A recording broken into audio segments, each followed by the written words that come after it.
Okay, I have a Vanlock padlock here. I'd done a Vanlock previously on the channel, but I didn't show how to do the tensioning and whatnot. I had simply tensioned it from the rear. Um, oh, I don't know if I'll be able to. I don't know if this will be guttable or anything, but we'll try at the end. Um, Basically, it has 1, 2, 3, 7 pins, and the tricky part about this is not picking those pins. It is tensioning them. So I'll break this up into two parts. One will be I'll tension off of these two pins, but how did I figure out how to tension off those two pins? So basically, I'll avoid those two pins at first, and this has to unlock clockwise. So the first step for me was to just tension off of any old hole, okay? And if it's an overset hole, you'll find out pretty soon. Try to not get that as super deep. And what I wanted to do is then find a binding hole. So that's binding, and then you see how it stays down once I push it. And so I'll do this for a little bit.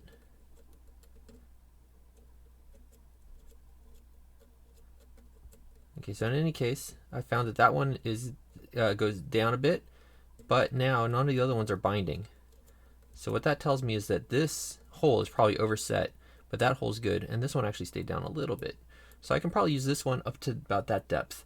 So given that info, what I can then do is go over to that hole, and we'll tension off of that hole like this, and we'll do the same thing again. Pick around. All right, see that one went down a little bit. I don't know if I can get into that one right now. Well, if I need to, I will in a second. All right, so let's see if we can get into this one from this angle. There we go. Got that one. Something else popped up, probably because I let off a little tension while I was doing that. All right, now I get a little bit of a picture. This one, I think I just overset a little, but I get a little bit of picture here. I can see that, hey, this one seems decent. This one I think I overset, so I'm not going to use that. But this one seems decent. It's the deepest. I'm looking for kind of the deepest holes. So this one and then the one I'm using. So I'm going to use those two. And now you could tension from the outside, but I found that tensioning like this, when you're pushing down on this, you're exerting a lot of outward force rather than rotational force. So if you can find two holes that are deeper, like you might not have a choice. Maybe only one hole is deep and the rest are all shallow. You'll have to tension off the outside like that. But I found that these two holes are a little bit deeper, so I'm not going to push them super deep, but I'll tension off of those two. And the reason for that is that now when I'm turning, I'm applying a lot more rotational force to the lock. I might be too deep right now, I don't know. Now, tensioner. Basically, this is a piece of music wire I bent and got it to spread to two pins like that, right? It could have been two closer pins, whatever, but these are the two pins I'm using, so this spread. And you also saw I was able to tension off the outside, and then this little key retentioning gap here that's on the top and bottom of the plug or core or whatever there's a notch in the key, and that's for key retention. So if you orient the key the right way around and then were to unlock this lock, you can't take the key off because that little thing has gone into that notch and now is stuck underneath this lip. But we can take advantage of that little notch being there to tension one hole and then off of the notch right there like that. Or to, if you want to see it from the top, and this is not going to work because you can't pull on it really. Oh, I guess I can. See, off the top like that. Now the tensioner, I bent it to go those two things, but also what I did is this is about the same width of these holes. Maybe I should use it a bit thinner, but I've gone ahead and ground these down quite a bit. And the reason is so that I only fill like half of the hole. By only filling half of the hole, it gives me room to put my pick down in there. And you see I'm using a fairly thin pick to do this. So now that that's all explained, let's go ahead and try to pick this guy.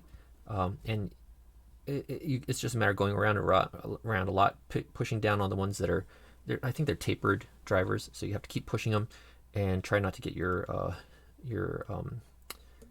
tension hand too fatigued. And this one I have to go a little bit sideways into. I don't know if that one's actually any good. We'll have to check that in a second. And then this one I go up and down into like that. All right. So now we're started. Let's check this one. There we go. So he's pretty set. So now I'm comfortable with putting that one a little deeper, and keep going. This guy here. All right, that guy's now down a bit. Oop, and this is gonna happen, right? You're gonna pop off. There's a better way for me to hold this a little bit. So let's try that again. Start over. Let's start here. Actually, this one's my big binder, I think, initially. Check him out. There we go. So this one's not ground as well on the tensioner. A little bit of a rush job, so he doesn't let the pick through as easily.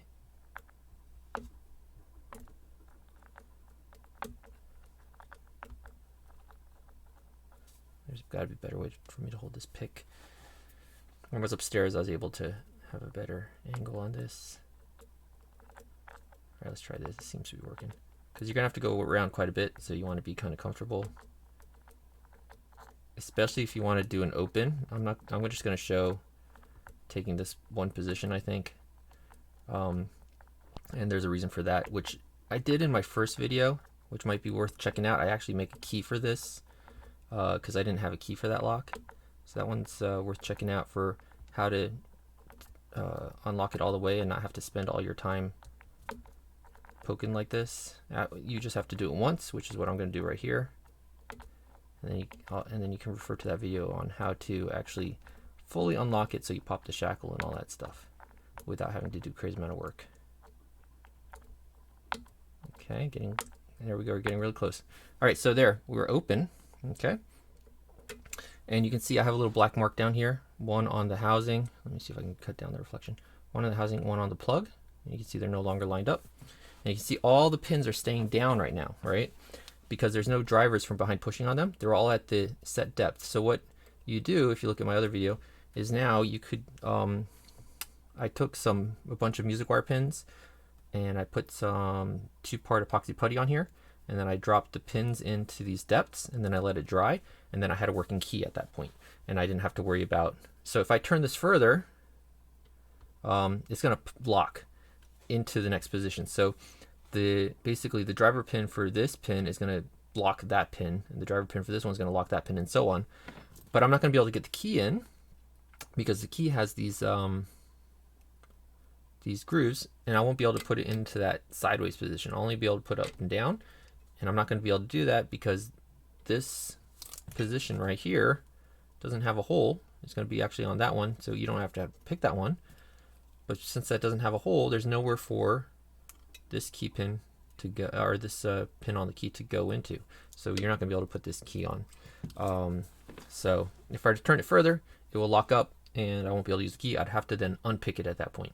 So rather than go through all that pain, you can watch the other video if you don't think this is picked or something like that. But yeah, it's unlocked there like that, and then you'll see all these pins are going to pop up when I lock it again. There we go, and you'll see that the somebody's discording me, and that the key works like that. Now we're going to see. I don't think this is guttable, but we'll take a look. I don't think I was able to gut the other ones either. Maybe it was. I don't know. So taking a look at this, open it up, and it looks like there is a hex screw in there. So hopefully I have something with me in my little kit here that we'll be able to deal with that. I'm lucky it's right. Oh no, I have a whole drawer of hex Allen keys next to me anyways, so if I don't find something here, I can just reach into that drawer. That looks too big. Oh wait, I don't even know if I'll be able to go into it. It looks like it's been filled in with epoxy. Yeah, it looks like, I don't know if you can see it, there's like a blue epoxy inside of that screw. So I'm not going to be able to, yeah, it's like I can't feel any edge. Oh no, wait, it scrapes off. It's just a blue paint. It's not blue. All right, I'll try a little bit more. If I cut the video at this point, thanks, but that's going to indicate that I wasn't able to get any further with this and didn't want to waste everyone's time.